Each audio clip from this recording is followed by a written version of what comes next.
Hello, today for review I've got yet another really interesting device from FiiO. It's recently announced desktop digital tone-off converter and headphones amplifier K5 Pro. If you are following this personal audio news, then you probably remember the previous version of K5.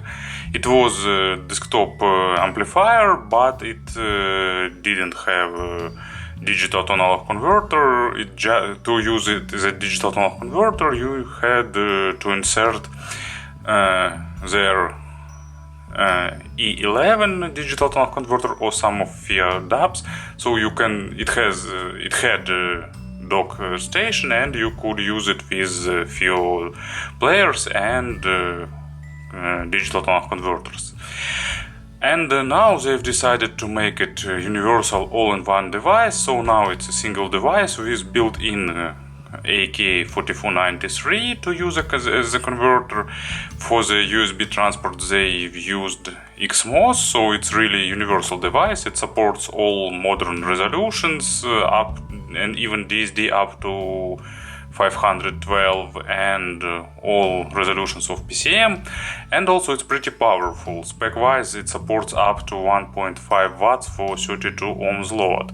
And the best part here is the price. Actually it's not appeared on AliExpress or other stores yet, but announced price will be about $150, and I think it makes it really great choice, especially for those who want some good sound but not ready to go into all that audiophilic spendings. And now let's have a closer look. So box is pretty regular. It's black cardboard with nice polygraphy. It was a bit damaged by local mail. Probably they tried to use it for some basketball match.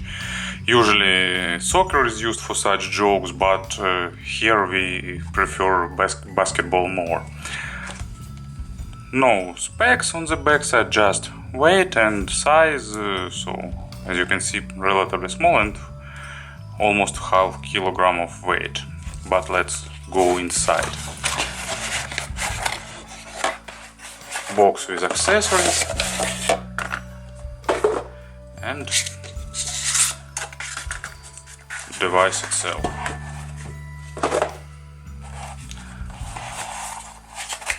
Inside of the box you will have quick start guide,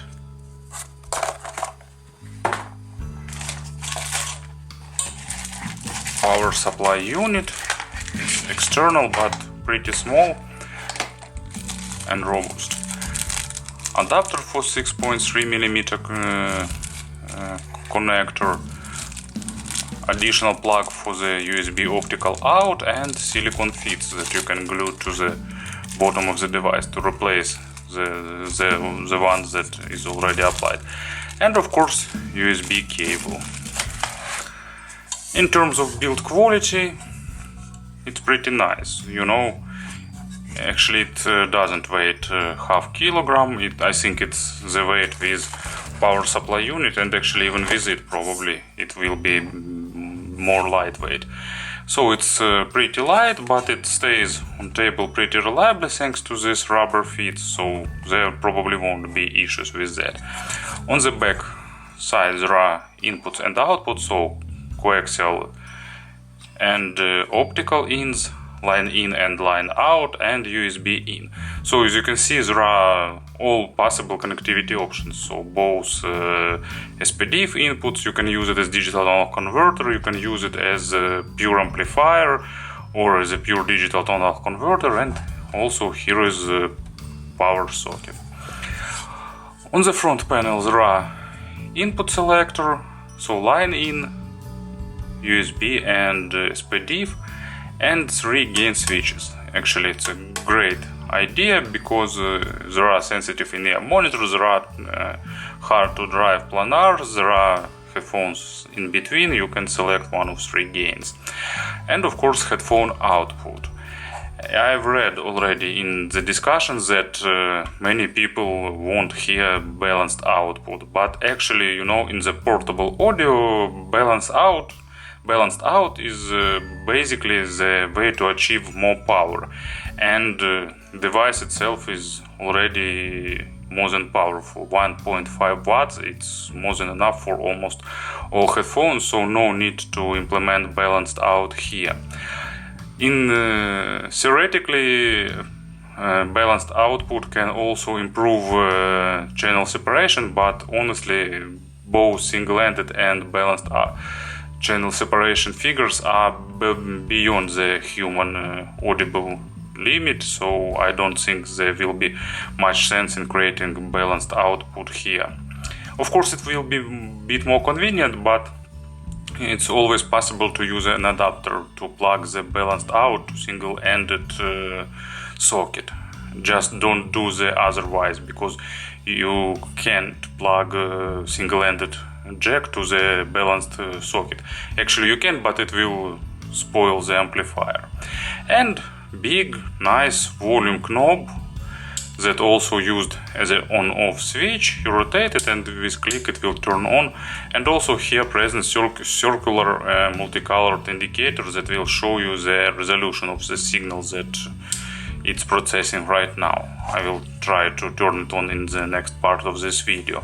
So in terms of design, it's probably nothing super fancy, but it's small for such powerful device. It's reliable and looks pretty stylish and modern. And to tell you about the sound, I need to plug everything in to show it to you, how to say, in action, and digital to analog converters are the hardest in this aspect.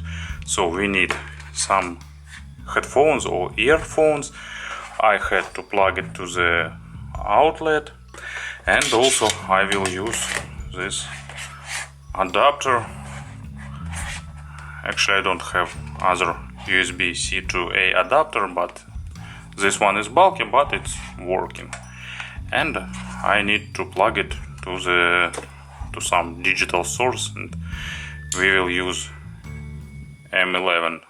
So as you can see, I turn the volume knob and LED indicator starts glowing. Now it's red because there is no sound playing, and if I'll start the playback, it will change colors. Then I will receive the prompt to allow USB access. USB device is connected, and now everything is working, and I'm ready to tell you about the sound. As you can see, indicator changed its color, but when the signal is playing, it became blue, because I'm using regular red book resolution.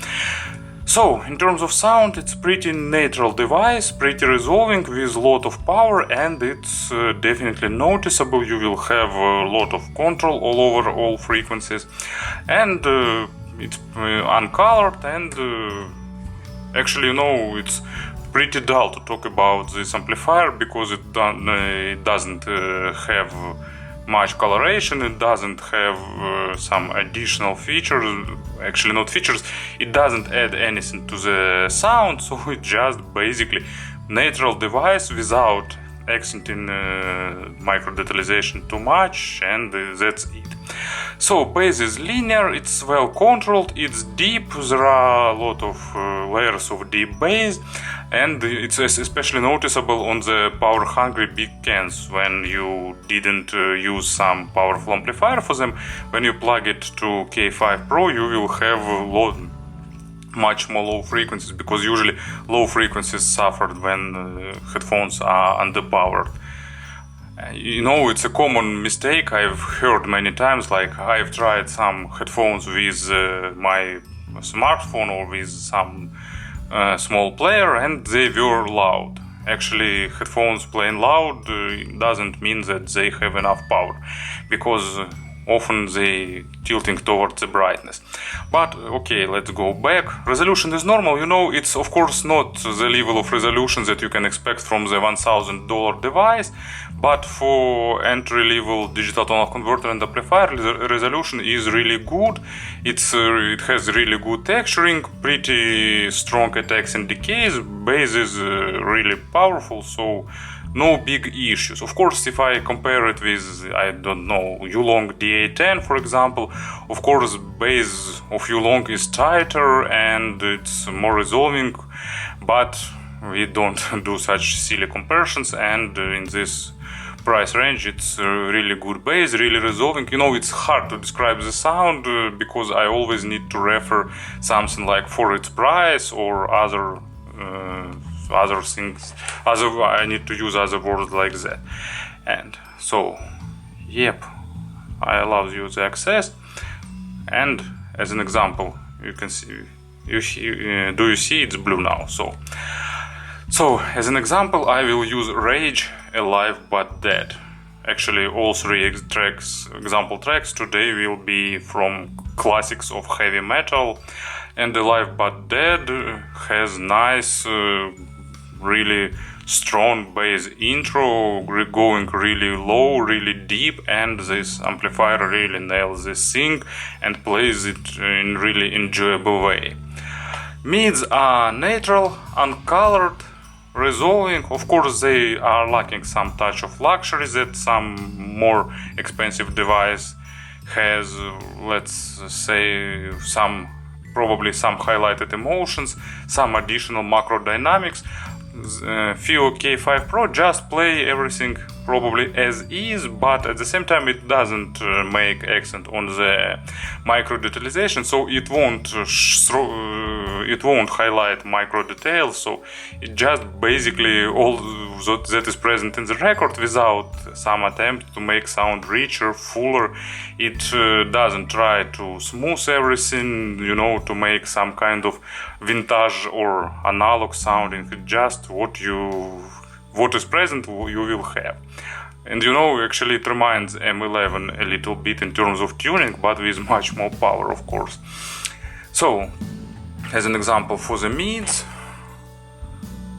actually what I've got as an example for the mids, yeah, Metallica Orion, classical instrumental track. I wanted to use it as a bass example because it starts with perfect intro by Cliff Burton, but then I thought that it's more test for mid frequencies, because after the bass, when this track develops, you will hear drums or other guitars, so a lot of things happening in the mid-range too, and of course it's probably better test for the mid frequencies. And once again, K5 Pro passed this test with flying colors. And treble probably, you know, I can't say it's the worst part here. So probably treble here is okay. It's resolving, it's pretty natural, it doesn't have any accents, so it's everything in place. It's just lacking a bit of extension and it's lacking a bit of overtones. So it's just lacking the thing that is typical for much more advanced device. It's, you know, it's actually, I can say that it's an issue of K5 Pro. It's just it's okay for it, but I always think that if it will be a bit better, I can say that it will be much more expensive and rich. But at the same time, for its price, sorry for using that word pretty often, but it's necessary. Unfortunately, we need to refer price always, because spending more money allows to create much more advanced schema. And usually it's noticeable when creating digital tonal converters, because digital filters, proper power supply, FPGAs to reclock the signal and reduce the jitter, they are crazy expensive, and all that stuff are often used in high-end models. But once again, for $150 it's maybe, well, it's close to perfection, and it's actually the best device I've heard in this price range. So let's be honest. And as an example, I've got yet another track, Manowar Black Arrows. If you heard this instrumental, it's also instrumental track. It's pretty fun and it's really fast. So someone is almost close to this track is almost close to shred, and it's fast, and of course it's high pitched, and that's why it's a test for the treble, and also no issues with it with K5. So, you know, I'm trying to express my thoughts, and I'm lacking the words, unfortunately, so I can only suppose that I've managed to explain just a little bit. So probably I need to make some resume, because I don't have any other digital to analog converters in this price range for comparisons. Actually, there are FiiO's Q3, for example, but they have totally different power, and of course they could be compared, but K5 is more powerful, and that means more control, more authority, and so on. And Q3 is made to be a smaller device. It's also pretty universal in terms of load. If you need more power, just flip the switch and you will get it, and if you don't need the power, just flip it down and you will have not 100% black background, but pretty low level of background noise. For example, with hands I don't have much issues with noise. The only issue here actually is that volume rising pretty quickly, and so somewhere at these positions you will hear the quiet sound, and like here it became too loud for me. But I think it's still pretty usable. I can find a proper position that satisfies me. So no comparisons, unfortunately. Maybe there are some other inexpensive devices in this price range, but actually K5 Pro is better than all small adapters, USB adapters that I've tested, for example. And actually, you know, it's really good choice for those who want to drive some full-size headphones from using the computer or some laptop. So basically for desktop usage, and you can just buy K5 Pro.